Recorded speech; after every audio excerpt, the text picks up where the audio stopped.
Hathras case में 3200 पन्नों की चार्जशीट। कितनी बार आया बाबा का नाम? साकार हरि के बारे में ऐसा क्या लिखा? भड़की मायावती। कौन है वो 11 लोग जिन्हें पुलिस ने माना भगदड़ का असली गुनहगार? रिपोर्ट का एक एक शब्द हिला देगा। बाबा के चरणों की धूल कैसे बनी लोगों का दुश्मन? कहां छिपा बाबा? कहां है सीक्रेट लोकेशन? सबका खुला राज। यूपी पुलिस ने हाथरस केस की चार्जशीट कोर्ट में जैसे ही दाखिल की, सोशल मीडिया पर हंगामा खड़ा हो गया। जो नारायण साकार हरि के आश्रम पर बुलडोजर का इंतजार कर रहे थे, उन्हें बड़ा झटका लगा। जिन्हें लग रहा था कि बाबा ही इस घटना का असली गुनहगार है, उनकी नींद उड़ गई। आम जनता तो आम जनता, मायावती जैसी दिग्गज नेता भी चार्जशीट की रिपोर्ट देखकर हैरान रह गई और ट्वीट पर लिख डाला, यूपी के हाथरस में 2 जुलाई को हुए सत्संग भगदड़ कांड में 121 लोगों की मौत हो गई थी। इनमें ज्यादातर महिलाएं और बच्चे शामिल थे। यूपी पुलिस की चार्जशीट में सूरजपाल सिंह उर्फ भोले बाबा का नाम गायब है। चार्जशीट में उसका नाम नहीं होना ये जन विरोधी राजनीति है। इससे साबित होता है कि ऐसे लोगों को राज्य सरकार का संरक्षण है, जो सही नहीं है। अब सवाल ये उठता है कि यूपी पुलिस की कार्रवाई तो घटना के बाद से ही तेजी से चल रही थी, फिर सूरजपाल उर्फ नारायण साकार हरि पुलिस के शिकंजे से कैसे बच गया? क्या सुप्रीम कोर्ट के एडवोकेट एपी सिंह के दिमाग ने सूरजपाल को सलाखों के पीछे जाने से बचा लिया, या फिर कोई सियासी डील हुई है?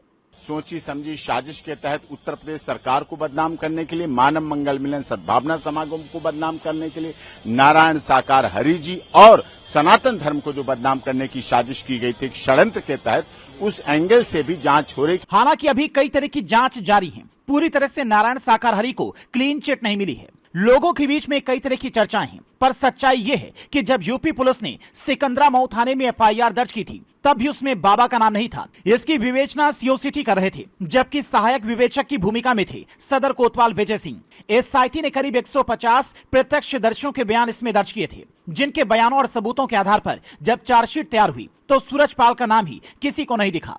हालांकि चार्जशीट में सूरजपाल का नाम भले ही पुलिस ने नहीं डाला, लेकिन सूरजपाल के सेवादारों का नाम जरूर डाला गया। सेवादार देव प्रकाश मधुकर, मेघ सिंह, मुकेश कुमार, मंजू देवी, मंजू यादव, राम लड़ाईते, उपेंद्र सिंह, संजू कुमार, राम प्रकाश शाके, दुर्वेश कुमार और दलवीर सिंह का नाम चार्जशीट में है, जिसमें से मंजू देवी को हाईकोर्ट से जमानत मिल चुकी है। लेकिन एक सवाल अभी भी लोगों के दिमाग में यह है कि आखिर बाबा कहां छिपा है?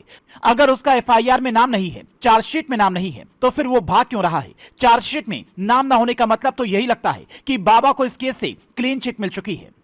पर कब तक? यह बड़ा सवाल है, क्योंकि बाबा की सीक्रेट लोकेशन की जो तस्वीर सामने आई थी, उसमें वो एक ऐसे कमरे में बैठा नजर आ रहा था जहां पर मक्खियां उड़ रही थी। कमरे की हालत ठीक नहीं थी और वहीं से बैठकर ऐसा लग रहा था कि वो लिखी हुई बात पढ़ रहा हो। हम 2 जुलाई की घटना के बाद से बहुत ही अवसाद हैं, अवसाद से ग्रसित हैं, लेकिन होने को कौन टाल सकता है? जो आया है उसे एक दिन तो जाना भी है। अब पूरी बातें समझने के बाद आपको क्या लगता है, जरूर बताएं, क्योंकि इतनी बड़ी घटना के बाद बाबा का नाम एफआईआर और चार्जशीट दोनों से गायब नजर आ रहा है। उसे सुनकर सूरजपाल के भक्त तो शायद यही कहेंगे कि बाबा सच में चमत्कारी हैं।